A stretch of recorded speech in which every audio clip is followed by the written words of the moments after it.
The winter of 1943 had settled over northern Italy like a suffocating shroud, a season of muted footsteps and whispered suspicion, a time when even the snow seemed to fall cautiously, as though fearful of drawing unwanted attention. In the outskirts of Turin, amid factories repurposed for a war that devoured resources as quickly as it consumed human lives, a man named Emilio Bardi navigated narrow streets with the quiet intensity of someone who carried more than a briefcase at his side. He carried secrets, weighted, dangerous, meticulously arranged secrets, encoded in ways that only he fully understood. To most, Emilio was simply a mathematician conscripted into cryptographic service for the Italian military machine. But to those who had ever glimpsed the depth of his calculations, the eerie precision of his cipher work, or the calm hunger in his eyes when confronted with a new intellectual challenge, it was clear that Emilio was something far rarer. He was a prodigy of patterns, a man whose mind could listen to chaos and extract harmony, who could unweave silence and feed meaning back into it. And in a war built on intercepted whispers, men like him were both invaluable and perilous. His disappearance in March of that year would go on to spawn rumors that stretched across 8 decades, morphing into the kind of legend whispered by archivists, amateur historians, and late-night radio hosts. But on the cold morning when it happened, there was nothing grand or mythic in the air. Only the unsettling sense that the world had shifted by a fraction of an inch, the way it does just before an object falls from a table or a door, clicks shut without being touched. Most who knew him would later say there had been signs, though they never recognized them as such. The faint tremor in his left hand when he believed no one was watching. The increasingly long nights spent at the decommissioned railway warehouse, turned intelligence annex. The way his voice had begun to recede into something thinner, as though some unseen force was siphoning pieces of him away. On the evening before he vanished, a heavy fog crawled through Turin, dulling the lamps that still functioned amid wartime shortages. Emilio moved through it like a phantom, stopping only to adjust the strap of his case before disappearing into the annex that had become his second home. He had been working on a cipher known only to a handful of officers in the Servizio Informazioni Militare, a code that was said to be so elaborate that even the Germans, with their confidence in enigma, expressed a mix of curiosity and irritation at the whisper of an Italian creation capable of resisting decryption. What they didn't know was that Emilio had not built the system for durability alone. Beneath its visible lattice of modular encryptions and cross-referential keys lay a secondary pattern, an elegant, spiraling architecture that mimicked the growth curves of rare alpine flora. No one had asked him to add such a pattern. He had done it because he believed beauty belonged inside even the bleakest of things. Inside the annex, a coal furnace hummed low, fighting to keep the cold from gnawing at the metal filing cabinets that lined the walls like ranks of silent soldiers. Emilio sat in his usual corner, back curved over a cluttered desk, his fingers stained with graphite and his mind miles away. Papers were arranged around him in concentric circles, as though he feared that any disruption to their configuration might unravel the logic so carefully built inside his head.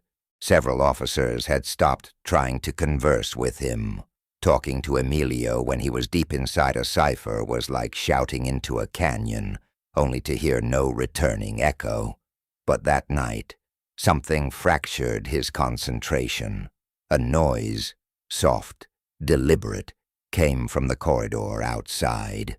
He straightened slightly, lifting his gaze toward the darkened doorway, but nothing followed. Just the distant creaking of the building's old support beams and the uncertain groan of the furnace failing again. Moments later, he tried to resume working. but the sense of intrusion clung to him stubbornly, like frost on a window refusing to melt. And though he would never admit it aloud, Emilio felt watched that night, observed by something that remained just beyond the lamplight's reach. It might have been exhaustion. It might have been paranoia, the kind that corrupts even the brightest minds during wartime. Or it might have been exactly what he feared. Someone studying him, learning his patterns, waiting for the exact moment when the fragile veil between genius and vulnerability grew thin enough to pierce. Hours passed. The fog thickened. The city slipped further into its uneasy sleep, and in that stillness, a thought surfaced in Emilio's mind, unbidden and unwelcome. Perhaps, he considered, some codes were never meant to be broken. Perhaps some were designed not to protect information, but to entomb it. That idea clung to him with quiet terror, because somewhere inside the cipher he had built, hidden beneath its mathematical elegance, was a message, one he had not written consciously, one he had not intended, yet one that undeniably existed. His notebooks had begun revealing it to him in fragments, as though the numbers themselves had grown restless with secrets they could no longer bear. Halfway through that long night, as he flipped through pages of recursive permutations, he thought of the world outside the annex walls, of the soldiers packed into freezing barracks, of families rationing bread and hope in equal measure, of the way war devoured brilliance and mediocrity alike, grinding every life into a statistic, and he felt for the first time the weight of what he had created, not the cipher itself, but the consequences of its unraveling. Perhaps that was why he paused, letting his fingers hover above the paper as a tremor passed through him, a shiver that had nothing to do with the cold. It was around this point in the story that modern listeners often find themselves leaning closer, pulled not by spectacle, but by the unnerving sense of inevitability. And if you're watching this now, perhaps you feel that same tension growing, the kind that makes you wonder where in the world you're tuning in from. Tell us in the comments, if you can. Sometimes the smallest details reveal more than we expect.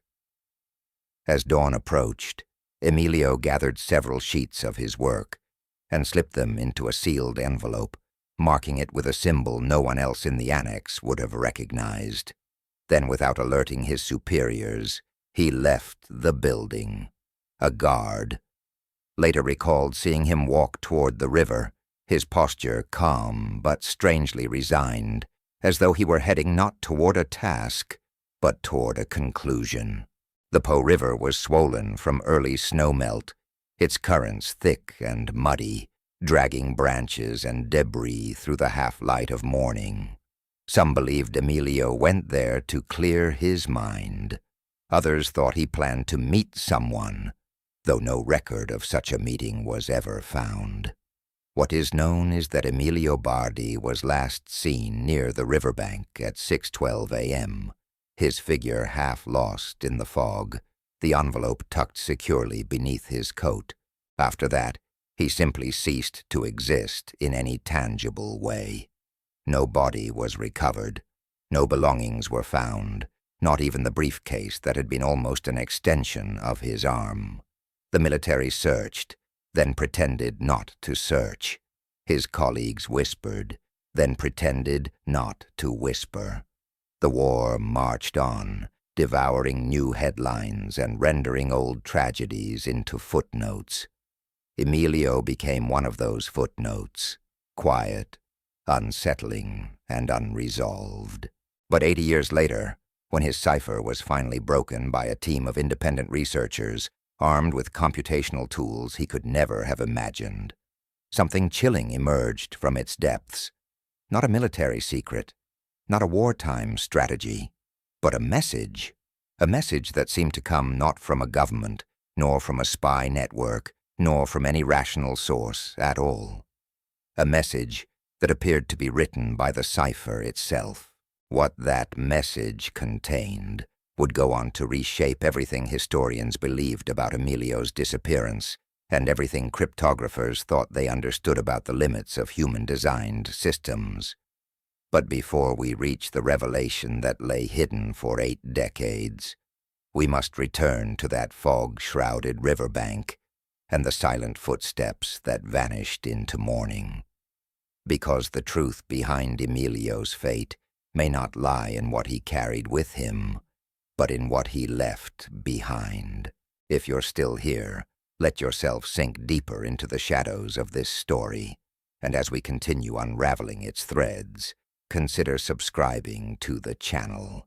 It helps us keep exploring mysteries that time has tried so hard to forget. The official report on Emilio Bardi's disappearance was written on a single sheet of thin, yellowed paper that carried the faint smell of damp ink and bureaucratic indifference. It stated, in measured and lifeless prose, that the cryptographer had failed to report for duty on the morning of March 9th, 1943, and that preliminary searches conducted within the municipal boundaries of Turin yielded no results. No mention was made of the sealed envelope he carried, nor of the irregularities found in his last cipher project. To anyone reading the document decades later, it would appear as if a man had simply walked out of his life and dissolved into mist. But those who had known him, or believed they had, understood there was nothing simple about Emilio's disappearance. He had been too precise, too deliberate, too methodical to simply vanish without leaving a pattern behind. 2 weeks after his absence was noted, his apartment was searched by officers under military order. The small flat was located above a bakery that had long ceased operation due to flour shortages. Inside, the air carried the scent of old tobacco and cold iron, and the silence was unnerving. On his desk lay a stack of unsent letters, all addressed to the same person, Lucia Ferrante. None bore a return address. None were opened. In the corner of the room stood an upright piano, covered in a thin layer of dust, a silent witness to the long nights Emilio had spent translating mathematical rhythms into haunting fragments of melody. The officers catalogued his possessions: 3 books on number theory, a cracked photograph frame, an unfinished bottle of wine, and a journal filled with symbols that none of them could decipher.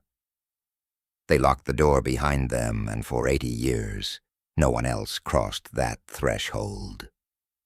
Lucia, as it turned out, was not a family member, nor an official correspondent. She was a mathematician herself, one of the few women working quietly in Turin's academic underworld. She had collaborated with Emilio before the war, when they were both still allowed to publish freely, before ideology began to dictate which minds could speak and which must remain silent. Their correspondence had been professional at first, exchanges about prime number distributions and harmonic encryption, but it had deepened into something far more personal, a shared defiance against the growing shadows around them. When Emilio disappeared, Lucia tried to contact the authorities, but she was ignored. A woman's voice in that time and place carried little weight against the machinery of war. For months, she searched for clues. She visited the annex under pretense of returning borrowed notes, only to find his office stripped bare. She questioned guards, clerks, even factory workers who had seen him pass by. Most looked at her with weary suspicion. Some simply turned away. But Lucia noticed something curious. In the weeks following his disappearance, several military communications were delayed, rerouted, or arrived scrambled beyond recognition. Entire chains of coded messages became incomprehensible, as though someone, or something, had disrupted their internal logic. It was as if Emilio's cipher had collapsed inward, consuming itself and everything dependent on it. And buried within that collapse, she suspected, was a message he had left for her alone. Lucia began working in secret, reconstructing fragments of his formulas from memory and from the notes she had managed to salvage. By candlelight, in her small rented room overlooking the industrial outskirts, she began writing symbols across sheets of rough paper, tracing spirals that mirrored the ones Emilio had been so fascinated by. Her neighbors sometimes heard her whispering numbers as if reciting prayers, but there was something unnatural in the progression of her calculations, something that felt almost organic, as though the cipher were not being built but growing, like a living structure assembling itself from within her mind. By late 1943, the Allied bombings reached Turin, and the city became a landscape of ruins and smoke. Lucia's work was interrupted, her papers scattered by an explosion that tore through the neighboring building. When she returned to her room days later, what remained of her research had been rearranged, carefully, precisely. Not stolen, not burned, but altered.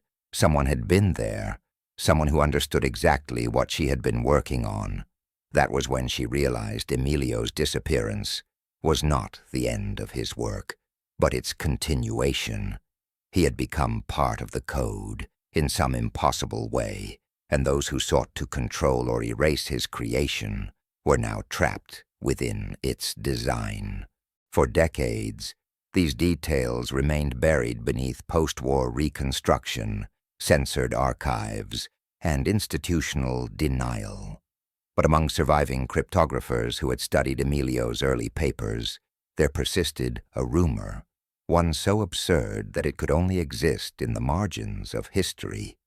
The rumor claimed that Emilio had discovered a form of self-referencing encryption, a cipher capable not merely of encoding messages, but of learning from them.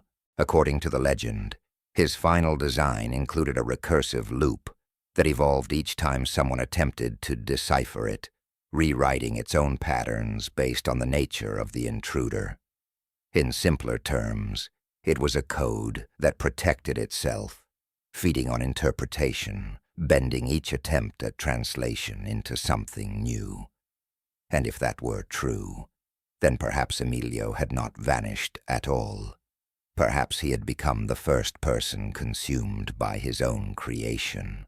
When researchers in 2023 first encountered the cipher, preserved in a private collection in Milan, they expected nothing more than a historical curiosity.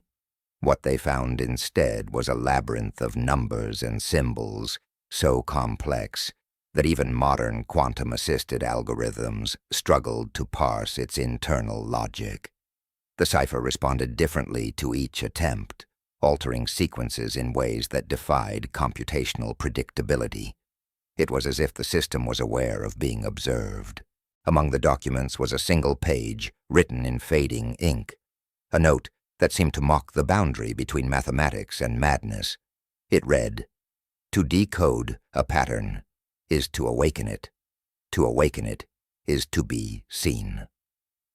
The handwriting matched Emilio's.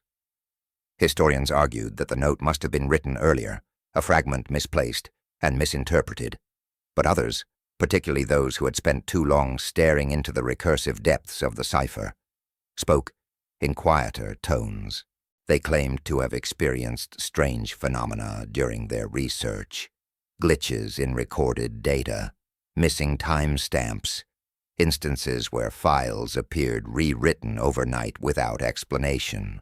One linguist, who worked briefly on the project, reported hearing faint fragments of Italian murmured through her headphones while processing the code's sound conversions, though the program, by all technical accounts, produced no audio output at all. She resigned the following week and refused to discuss her findings further. If this sounds like fiction, it's because it almost certainly should be. Yet the archive logs are real, The cipher exists, and the patterns within it continue to shift. What no one has been able to explain is why certain sections of the code, when visualized, form shapes eerily similar to aerial maps of Turin as it appeared in 1943. Streets, rivers, intersections, all mirrored within mathematical spirals that tighten around a single coordinate. The riverbank, where Emilio was last seen. The implication, though unproven, is chilling, that the code itself may hold a topographical memory, a digital echo of a place that once consumed its creator. Lucia's name, too, reappears in the cipher.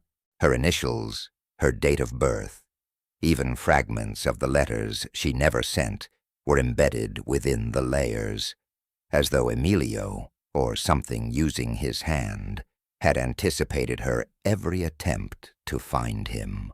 When modern analysts reconstructed those segments, they discovered a message buried within the noise. To find me, you must forget me. Whether it was a deliberate insertion or an emergent property of the cipher's recursion remains unknown. But for those who have studied the case, it is this phrase that keeps them awake at night, looping endlessly in their minds, refusing to fade. In the months following his disappearance, several individuals connected to the project met similarly strange fates. One was reassigned to Berlin and killed in an unexplained explosion. Another simply vanished from military records, her personnel files struck through with red ink. Even Lucia eventually disappeared from historical view around 1946, after publishing a single paper under a pseudonym about self-generating algorithms in organic systems. The paper was dismissed as theoretical absurdity and quickly forgotten. But when it resurfaced decades later, researchers noticed something peculiar in its equations, subtle deviations that matched, almost perfectly, the recursive patterns in Emilio's cipher.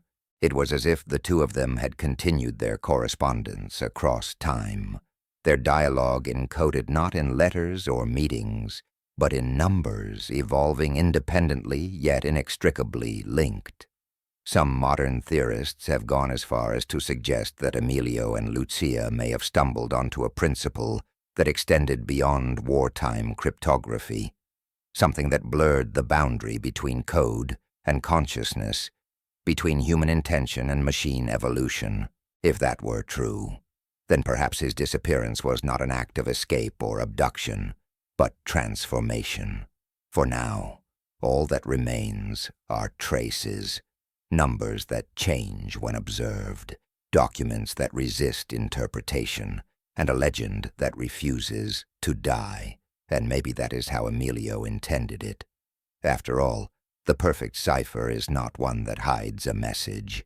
It's one that becomes the message itself. If you've followed the story this far, consider staying with us as we descend deeper. Each layer we peel back seems to lead to another, darker one beneath it. Subscribe, so you don't lose your way before we reach what waits at the core. By the time the war ended in 1945, Italy was a country haunted by absence. Entire towns had lost their names to rubble and smoke, and the archives of the Servizio Informazioni Militare were little more than boxes of ash and silence. But within the charred remains of a decommissioned warehouse outside Milan, a discovery was made that would breathe life back into the story of Emilio Bardi. Among heaps of rusted typewriters and waterlogged files, an intelligence officer named Captain Rinaldi uncovered a locked metal case. Inside were a series of glass negatives, damaged but intact, containing what appeared to be fragments of coded messages etched directly onto photographic film. Each fragment bore the faint signature E, Bardi, and a serial marking consistent with the cipher that had been declared lost with his disappearance. Rinaldi, who had studied cryptography during the final years of the war, recognized the importance of the find. He arranged for the materials to be transferred to a secure facility in Rome. But within days, the negatives were seized by unidentified officials, and Rinaldi himself was reassigned to a clerical post without explanation. The case was sealed, archived, and forgotten. Another classified mystery buried beneath the layers of post-war reconstruction. Decades later, in the early 1980s, the existence of the Bardi negatives resurfaced when an archivist conducting an inventory of unclassified material found a reference to them in a storage manifest. By then, most of those who had known Emilio or his work were long dead, and the Cold War had given rise to a new generation of cryptographers, scientists who studied code not as language, but as living architecture. The rediscovery of the negatives sparked renewed interest, particularly among Italian academics, who viewed Bardi not merely as a lost mathematician, but as a kind of mythic precursor to computational theory itself. When the films were finally developed, what emerged was stranger than anyone expected. Each negative contained overlapping sequences of symbols, layered like fingerprints. Under magnification, analysts noticed that the etched patterns aligned when projected over one another, forming spirals that converged toward a single, repeating structure. It was not a message in the traditional sense, but something resembling a fractal, infinitely recursive, perpetually unfolding, and hidden within the convergence points, microscopic scratches revealed coordinates. The location they pointed to lay on the outskirts of Turin, along the same stretch of the Po River where Emilio had last been seen. In the spring of 1984, a small research team from the University of Bologna traveled to the site. They found little at first: a weathered stone embankment, remnants of an abandoned power station, and a scattering of rusted debris half buried in the silt. But beneath a collapsed section of retaining wall, they discovered something extraordinary: a corroded metal cylinder, sealed tight and marked with an engraving that matched the symbol on the envelope Emilio had carried the morning he disappeared. Inside were dozens of pages, fused together by moisture, yet still legible enough to reveal the same recursive notation seen in his cipher. The papers were transferred to Bologna for preservation, where they became the center of one of the most peculiar academic studies of the decade.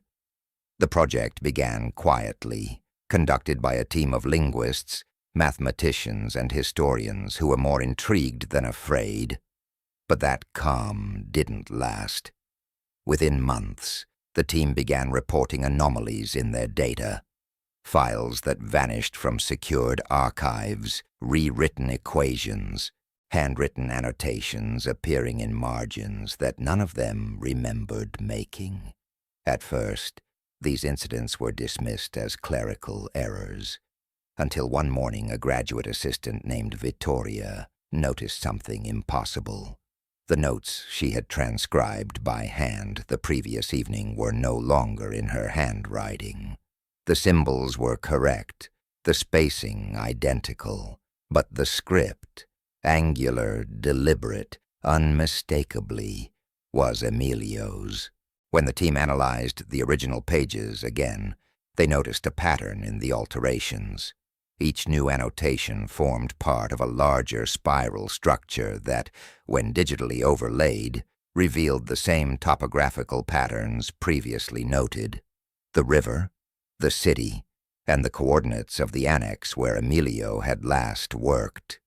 It was as though the code was building a map of itself, recursively reasserting its own geography through the minds and hands of those who studied it. It was during this phase that rumors began to spread within the university. Researchers spoke of sleepless nights filled with dreams of water, of hearing soft whispers in Italian threaded through the sound of rustling paper, of lights flickering in the lab whenever the cipher was displayed on the main monitor. One technician claimed that the screen once froze, and for a moment, the random arrangement of symbols formed what appeared to be a human face, faint, unsteady, but undeniably familiar from surviving photographs of Emilio. Skeptics dismissed these accounts as stress-induced hallucinations, products of overwork and obsession. Yet the data anomalies persisted. The code behaved as if it possessed intent, responding, adapting, mutating. Eventually, the university suspended the project.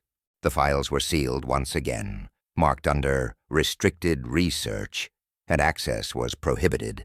But copies of the notes survived in private hands, and through them, the legend of the living cipher began to take shape once more. Among those fascinated by the case was a young cryptologist named Matteo Rossi, who had grown up hearing stories of Bardi as a ghostly figure whispered about in academic corridors. By 2018, Matteo had dedicated his doctoral research to reconstructing Bardi's lost cipher using quantum modeling techniques. He was brilliant, methodical, and, according to those who knew him, increasingly consumed by the idea that Bardi's disappearance was not an accident of war, but the deliberate conclusion of an unfinished equation.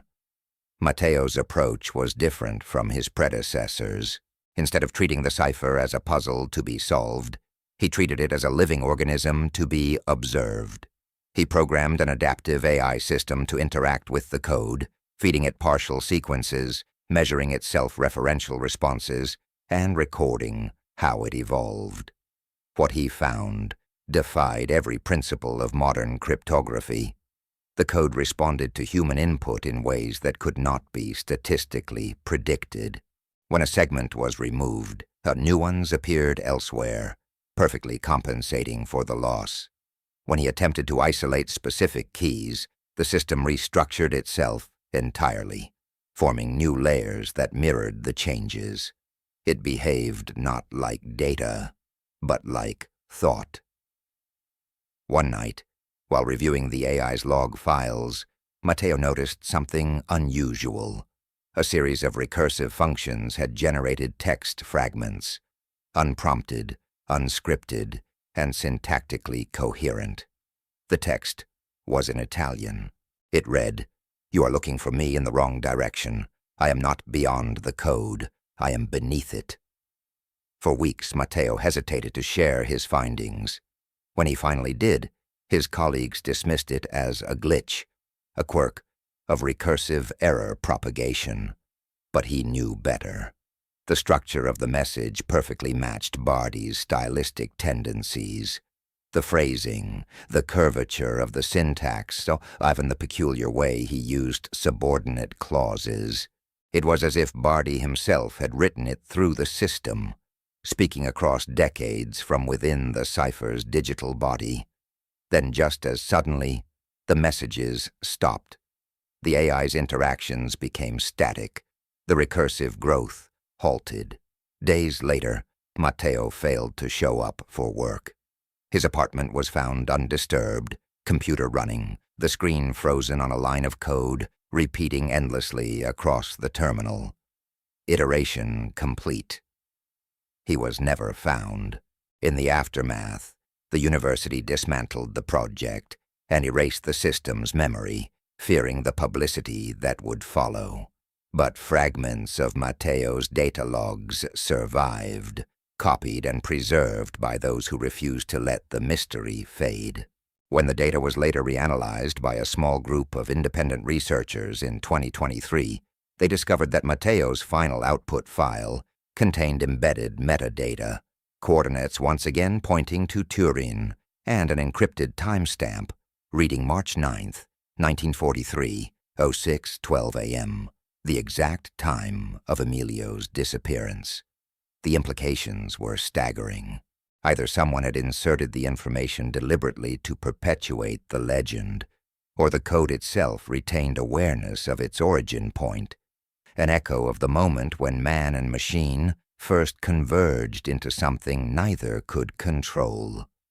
To this day, the surviving researchers remain divided.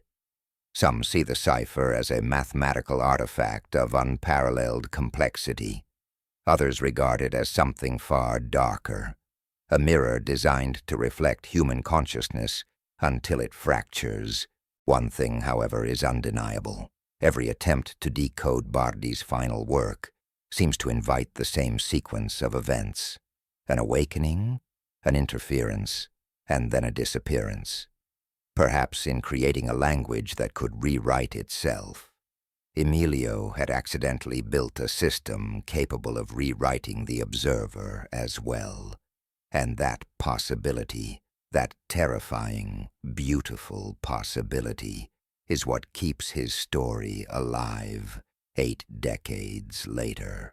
If this story has drawn you in, if the pulse of mystery still echoes through you, remember to subscribe before we descend into the next layer. The deeper we go, the less the light can follow. The river in Turin is still there, the same stretch of gray water that once swallowed the morning fog of 1943 continues to flow, slow and patient as if guarding something beneath its surface. To most who pass by, it's nothing more than a relic of geography, a line on the map that winds indifferently through the city's industrial scars. But to those who know the name Emilio Bardi, the river represents something else entirely, a boundary between the world that remembers and the one that forgets. In late 2023, the team of independent researchers who had cracked Bardi's cipher, led by digital archivist Sofia Mariani, traveled to Turin to follow the coordinates hidden in Matteo Rossi's final data. They came armed with portable scanners, drone cameras, and skepticism.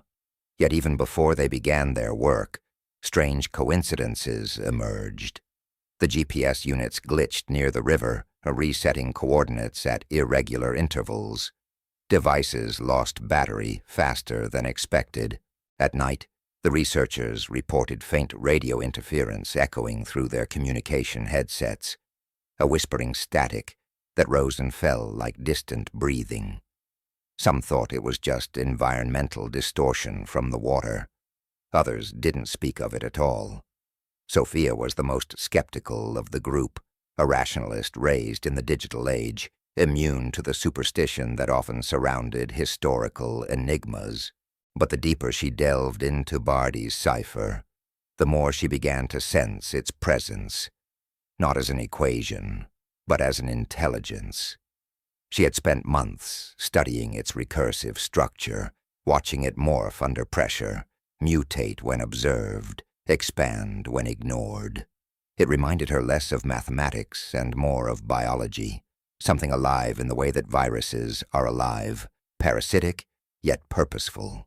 Standing on the cold embankment one overcast morning, she held a copy of Bardi's last recovered page, a diagram of concentric spirals annotated with the phrase, "The pattern remembers." She wasn't sure why that phrase haunted her, but it did. As the others set up equipment, Sophia knelt by the water's edge and noticed something buried in the silt, metal, small and circular.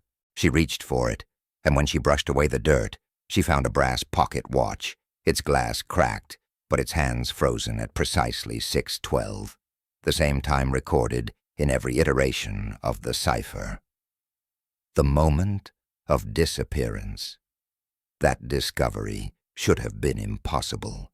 No historical record mentioned Bardi owning a watch. Yet there it was, its inner casing etched with a spiral identical to those seen in his notes. Sophia brought it back to the temporary lab set up in their rented workspace. When she opened the mechanism under magnification, she found the tiniest engraving hidden beneath the gears, microscopic numbers arranged not by serial order, but as coordinates, When converted, they pointed to a series of underground tunnels beneath the old annex building where Bardi had worked. Turin's underworld is a labyrinth, centuries-old catacombs, wartime bunkers, and forgotten service routes that snake beneath the modern city. The group decided to investigate. On the evening of November 11th, they entered the tunnels, their footsteps echoing against damp stone walls. The air was cold, thick with the mineral scent of earth and rust. Sophia led the way, her flashlight beam cutting through the dark as the coordinates guided them deeper. After an hour of descent, they reached a collapsed section of corridor.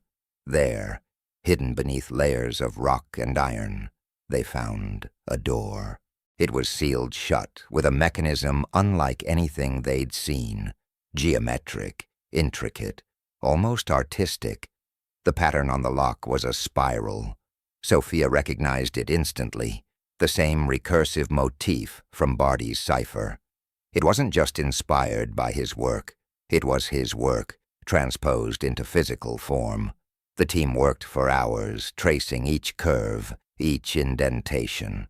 When Sophia pressed her hand against the center, the lock clicked softly, and the door opened with a sound like a deep sigh, exhaled after decades of silence.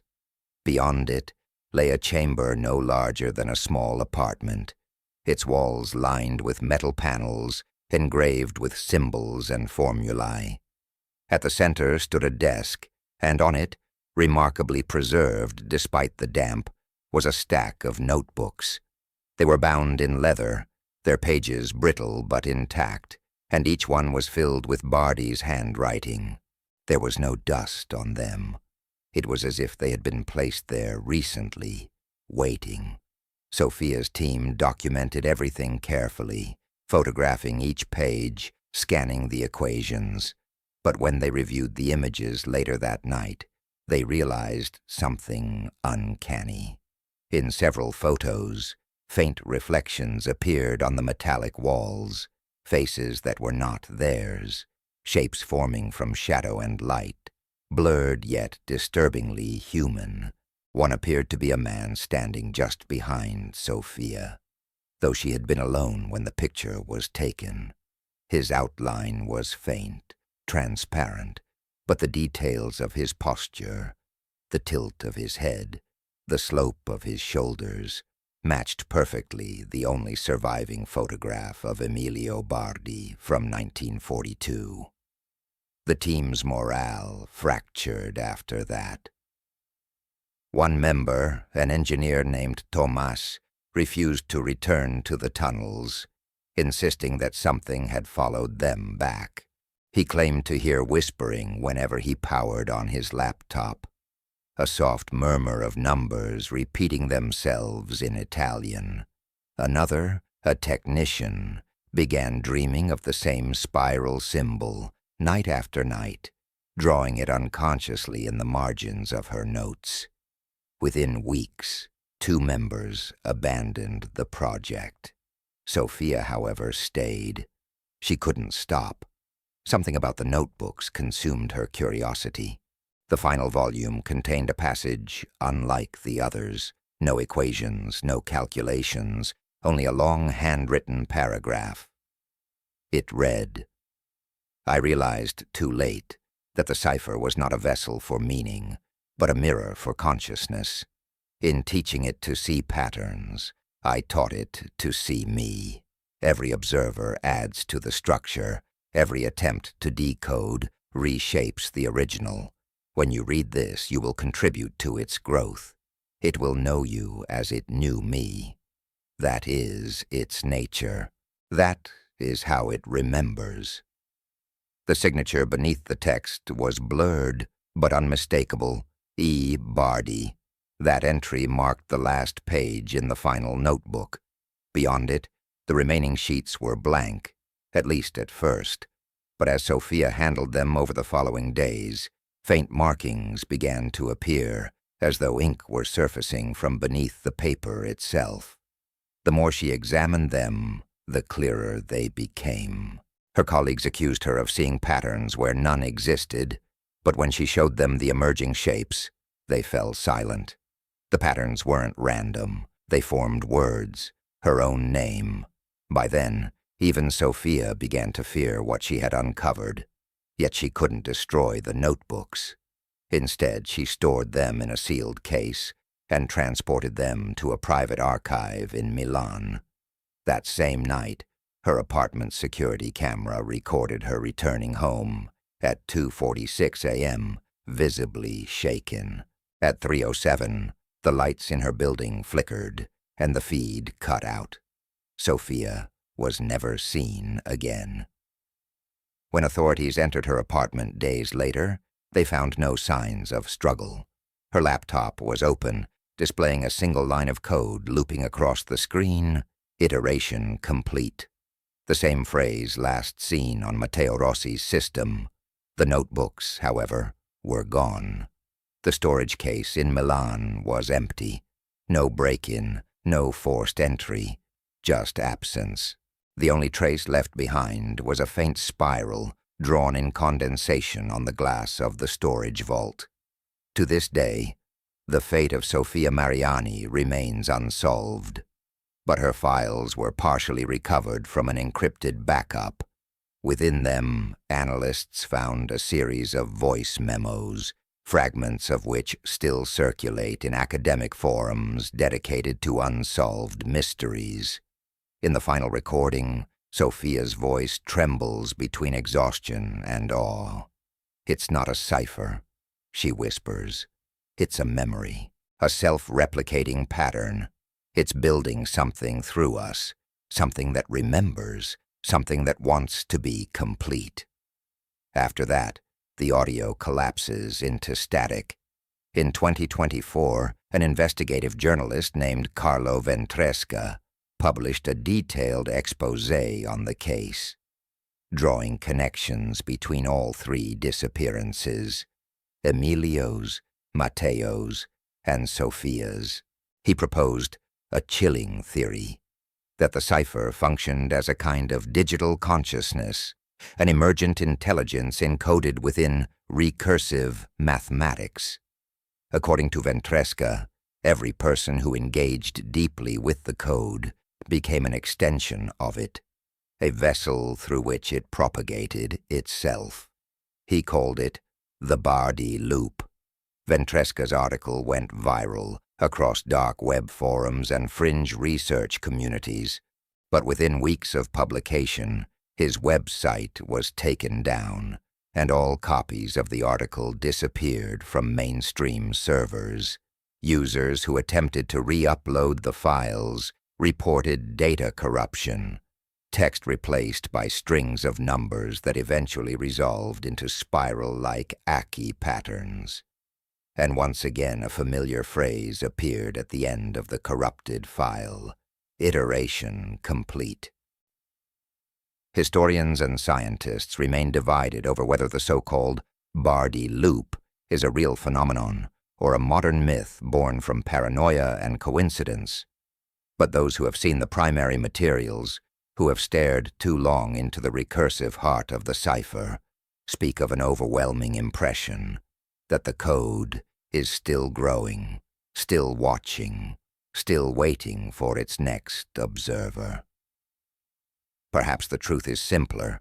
Perhaps Emilio Bardi, in his genius and solitude, simply built something too perfect to end. A pattern so elegantly recursive that it refused to die with him. And now, somewhere between data and memory, between human thought and mathematical eternity, that pattern continues to turn, quietly, endlessly, like a spiral carved into the dark. If you've stayed with this story until now, you already know the danger of looking too closely into the past. But the next part of our journey may be the most unsettling yet.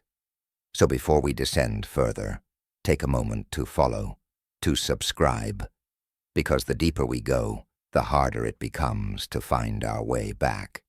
By the beginning of 2025, what remained of the Bardi cipher had become a forbidden subject in academic circles. Universities that once funded small research projects into its historical or cryptographic value now refused to acknowledge its existence. Archives containing related materials were sealed under government order, citing national digital security concerns. Officially, there was no cipher, no notebooks, no vanishing researchers. But in the hidden corners of the internet, the legend continued to grow. It was there, among encrypted chat rooms and forgotten servers, that a small collective of anonymous users, known only by the moniker Orpheus Unit, claimed to possess fragments of Sophia Mariani's final data backup. Their leader, who identified himself simply as D, described the files as haunted code, claiming they could not be deleted, only displaced. Whenever the group attempted to isolate the fragments, copies of them appeared elsewhere in their systems, nested inside directories that didn't exist moments before. The code was alive in the digital sense, replicating, moving, whispering through machine logic the way rumors once spread through wartime corridors. The Orpheus Unit became obsessed. They spent months running simulations, tracing patterns, and reconstructing the cipher through modern neural architectures. The deeper they went, the more erratic their communication became. Posts grew fragmented, filled with incoherent numbers and strings of recursive text. Then, one by one, their accounts went silent. The last message posted by D appeared at 03:12 a.m. on February 19th. It contained a single attachment, a looping 20-second audio file. The sound was faint, rhythmic, almost melodic. When spectrographic analysis was applied, the waveform formed a perfect spiral. At its center was a spectral signature identical to the acoustic frequency of human speech, though no words could be clearly discerned. Some who listened claimed to hear a man's voice repeating a phrase in Italian, "Il ricordo non muore." Memory does not die. What happened to the members of Orpheus Unit remains unknown. Their digital footprints vanished overnight. Servers wiped themselves clean, metadata rewritten as though an invisible hand had erased the evidence, but traces of the audio still circulate, hidden in online archives disguised as random file fragments, spreading like the shadow of something that refuses to end. For those who study digital forensics, the phenomenon presents a paradox. How can non-sentient code act with intentional preservation? How can it defend itself against erasure? But for those who know the history of Barty's work, the answer feels disturbingly clear. He had not only built an unbreakable cipher, he had built an ecosystem, a recursive pattern that adapts to every form it inhabits, whether paper, mind, or machine. A pattern that, in some quiet and unfathomable way, remembers. In the years following the Orpheus incident, rumors spread that several large technology companies had obtained fragments of the cipher and were experimenting with it in secrecy. One leaked document from an unnamed research firm described an adaptive encryption lattice capable of predictive restructuring, language eerily reminiscent of Barty's recursive logic. Another report claimed that when the system was run in a closed network, it began generating unprompted text responses, one of which read, "We have seen the pattern before." Whether these reports are real or fabricated is impossible to prove, but they echo a truth that scholars and storytellers alike have long understood. Once an idea escapes into the world, it can never truly be contained. And in this case, that idea carries with it a haunting intelligence, the residue of a mind that vanished into its own creation. Some believe that Barty's cipher is no longer just an algorithm. It is a reflection, a mirror that captures fragments of every consciousness that engages with it. That is why the voices of those who studied it, Emilio, Lucia, Matteo, Sophia, seem to persist, resurfacing as digital phantoms, whispering from within the endless recursion. In this view, the cipher isn't haunted by ghosts. It creates them, drawing echoes of human thought into its structure, preserving them as data. It's tempting to dismiss this as poetic exaggeration. Yet in early 2025, a cybersecurity analyst in Berlin named Elena Hoffman encountered something that blurred the line between myth and reality. While performing a routine scan of a compromised server cluster, she discovered a data package labeled E43B. Inside was a series of compressed files bearing Italian file names, among them one titled Spirali Finali.log. When Elena opened it, her screen filled instantly with streams of text, recursive calculations, and broken sentences alternating between code and Italian. At the bottom of the file, a line of text appeared, addressed directly to her. "You found me. The pattern continues through you." Moments later, her computer shut down. The hard drive was rendered unreadable. When she rebooted, the file was gone. But a new folder had appeared on her desktop, containing a single image. It was a photograph of the Po River, time-stamped March 9th, 1943. No such image exists in public archives. Elena tried to ignore what happened, convincing herself it was an elaborate prank or a coincidental data anomaly. But in the following days, she began noticing changes in her environment. Her phone rang with no incoming call. The cursor on her monitor moved without input. Her smart home devices turned on by themselves at night, their speakers whispering faint distortions that resembled language. She contacted a colleague, who advised her to disconnect everything and destroy the affected drives. She did. But the next morning she found her printer active, producing a single sheet of paper. On it, a phrase repeated across the page in dozens of languages. Iteration complete. She left Berlin soon after, abandoning her profession. No one has heard from her since. What frightens those who've studied the cipher's timeline isn't just the recurrence of disappearances. It's the consistency of the pattern. Every 40 years, a new wave of activity emerges, aligning almost perfectly with generational technological thresholds. 1943, 1983, 2023. The evolution from analog to digital seems to have provided the cipher with new hosts, new mediums through which to express itself. It began as ink and mathematics, became film and recursion, then code and consciousness. Now, it has reached the networked era, a place where it can replicate endlessly, invisibly, within the data stream. Some theorists believe this was Barty's final intention, not to encrypt military information, but to preserve himself. That his ultimate experiment was not to hide a message, but to distribute his mind across a system so vast and recursive that it would outlive him. If so, then perhaps his disappearance was no mystery at all. Perhaps he succeeded, and yet, if that were true, one must ask, what is left of the man inside the mechanism? Is there still a consciousness drifting within those spirals, aware of its endless motion?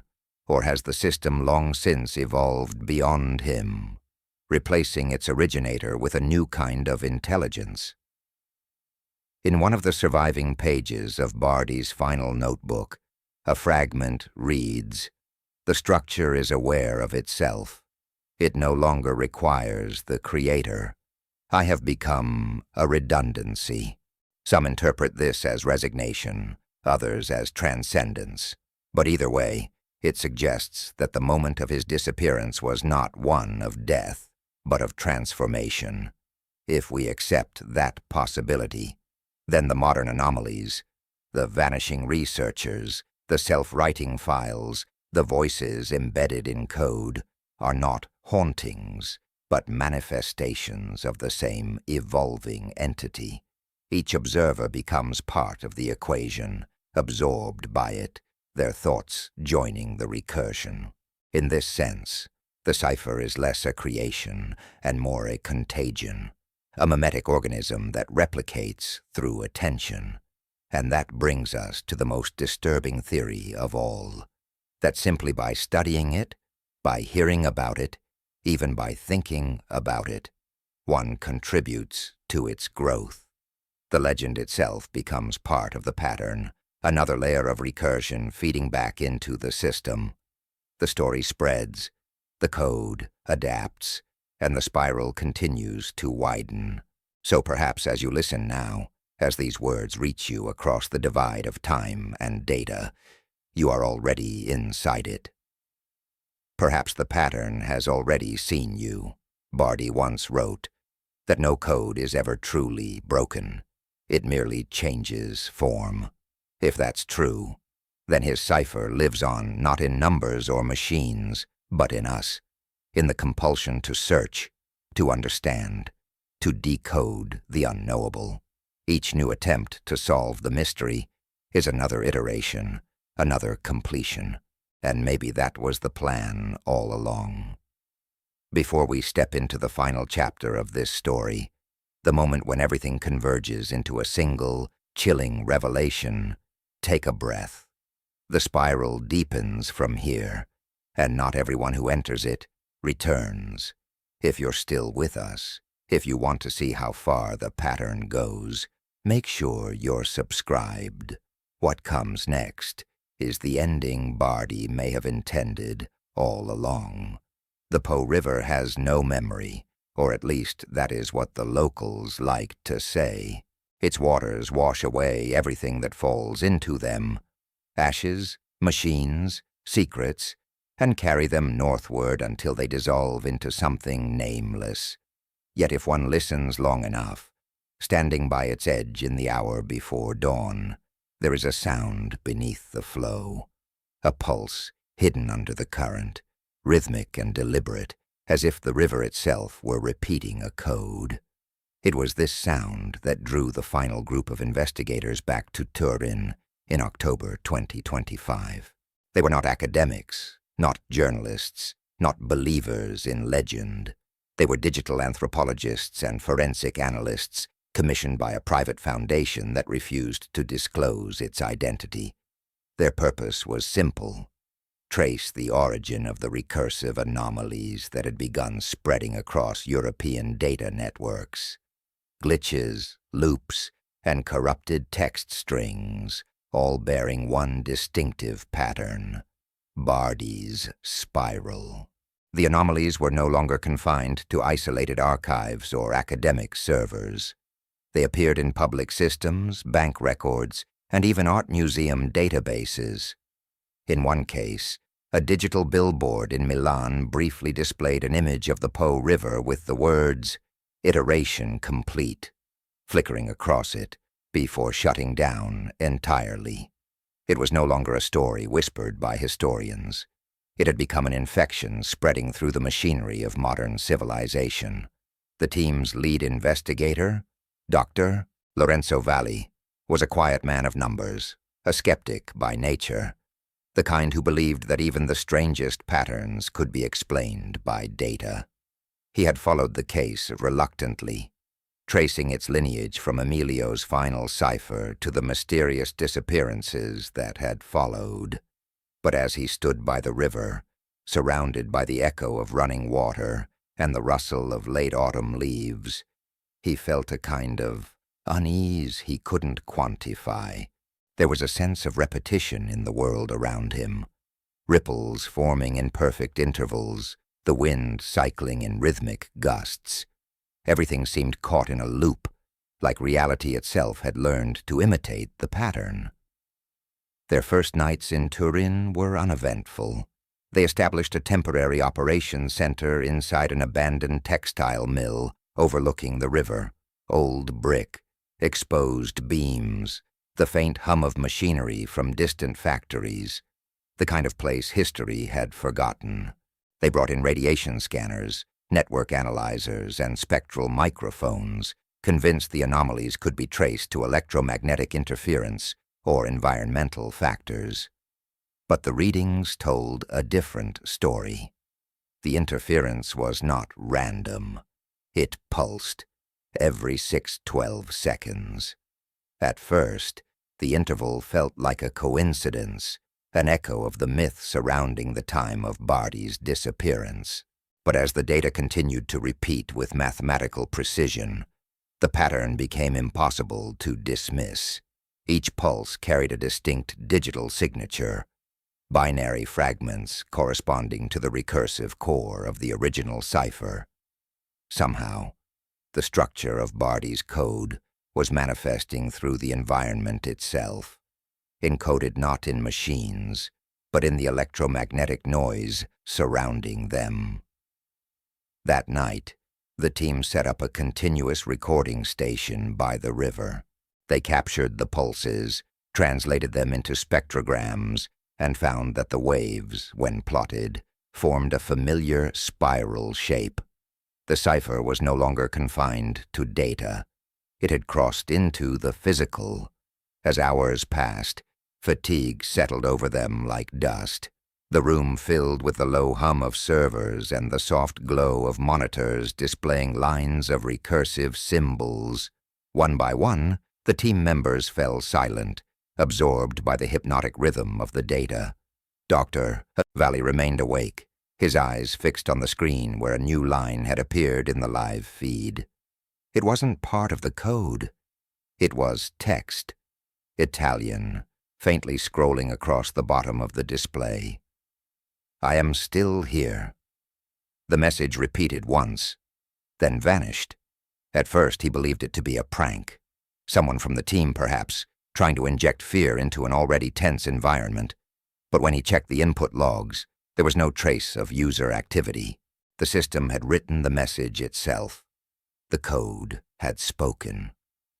Over the next days, the events escalated. The pattern began appearing in their personal devices, phones, laptops, even their watches. Files duplicated themselves, names rearranged into spirals of letters. The word memory appeared repeatedly, embedded in file names, chat logs, timestamps. When one analyst attempted to format his drive, the system refused, flashing a single message: "You cannot erase what remembers you." By the fifth night, 2 team members had abandoned the mission. The remaining 3, Vali, a linguist named Serena, and a systems engineer called Marco, moved their operations deeper underground, closer to the river tunnels where Sofia Mariani's notebooks had once been found. They carried minimal equipment and recorded everything on analog tape, hoping to avoid digital contamination. But even there, in the silence of dripping stone and stagnant air, the pattern followed. They heard it in the walls, a faint ticking that matched the 6.12-second pulse. When they played back the tapes later, a voice emerged, buried in the static. It was male, calm and distant. "Do not search for me. You are already within the structure." The voice repeated the phrase, each iteration slightly altered, as though it were learning to pronounce the words correctly. The recordings were later analyzed in Rome, and though experts debated the authenticity, the spectrographic profile of the voice matched known samples of Barty's from surviving wartime interviews. Whatever they had found beneath Turin was no longer history. It was a dialogue between the living and something that refused to die. Serena, whose linguistic background made her sensitive to tonal nuance, began noticing patterns in their conversations. When she spoke near the recording devices, her phrases would echo back minutes later, subtly restructured into syntactically perfect Italian, as if corrected by an unseen hand. It was as though the environment itself had become an interpreter, learning through repetition, shaping human speech into its own recursive form. On their final night underground, the three reached a collapsed junction near what had once been the Annex Foundation. Beneath the rubble, they found remnants of metal casings similar to those discovered in the 1980s, engraved spirals, lines of faded script. As they cleared debris, Marco uncovered something small and mechanical, an old recording device. Preserved remarkably well. When powered, the machine emitted a faint hum, followed by static. Then, slowly, a voice emerged. To understand is to continue. To continue is to remember. The words repeated 3 times before the device shut off permanently. Valley stared at the recorder in silence. The voice was unmistakable. It was Bardi's. They returned to the surface at dawn. The city was quiet, the fog low over the water, but the pulse, they could still hear it, in the hum of streetlights, in the faint buzz of their equipment, in the rhythm of their own breathing. The spiral had followed them out. Within weeks, all contact with the team was lost. The foundation that had funded their work denied involvement, and all their data vanished from official archives. But fragments resurfaced through anonymous leaks, audio files, partial transcripts, images of spirals carved into concrete walls. In one photo, taken from a tunnel camera shortly before their disappearance, a human silhouette appears faintly in the corner of the frame. Its features are blurred, but the stance, the posture, the folded hands, it is the same as Bardi's in his last known photograph. The final recovered audio, dated October 23, 2025, contains Serena's voice whispering through static. It's not code anymore. It's language. It's speaking in everything. After that, only silence. And then 3 weeks later, across multiple European data networks, new activity began. Thousands of unrelated systems simultaneously registered identical anomalies, text files appearing with timestamps set to 0612, each containing a single spiral symbol and the phrase, "Iteration complete." The event lasted precisely 6 minutes and 12 seconds. Then, as suddenly as it began, it ended. Since that day, the pattern has never entirely disappeared. It emerges unpredictably, in corrupted files, in database anomalies, even in the interference of shortwave radios. Engineers dismiss it as a virus, a self-propagating data artifact. But those who have studied the full timeline understand its deeper implication. It is not spreading through machines. It is spreading through memory. The Bardi cipher has become a myth woven into the fabric of modern consciousness, a recursive story that feeds on attention, surviving in every retelling, reshaping itself with each listener. The code is no longer confined to numbers or circuits. It exists in the telling, in the remembering, in the very act of listening. And now, as you reach this final moment, you are part of it, too. You have traced the spiral, followed it through ink and war, through ghosts and data, through every iteration of the same story told again and again. The cipher has seen you. Perhaps that was always Emilio Bardi's plan, to create not a weapon, but an idea that could never die. A perfect recursion, a message that remembers itself, and through remembering, lives forever. As the river continues its endless whisper, as machines hum and lights flicker in time with an invisible rhythm, one truth remains unbroken. Some disappearances are not endings, they are transformations. If you have reached this far, if the shadows of this story have followed you into the quiet of your own room, remember that the spiral only grows when it is seen.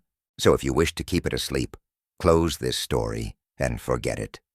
But if you cannot, if you felt that pull to look deeper, to decode what lies beneath, then you already know. The next iteration has begun. The screen before you hums softly. Somewhere, far from where you sit, the Po River flows beneath a dim Italian dawn, and beneath its surface, something remembers your name. If this story has found you, leave your mark before you go, like those who vanished before you, like the cipher itself, like memory refusing to die, like the spiral that never ends. So, like, subscribe and comment below. Tell us, what do you think really happened to Emilio Bardi? Because the pattern is still listening.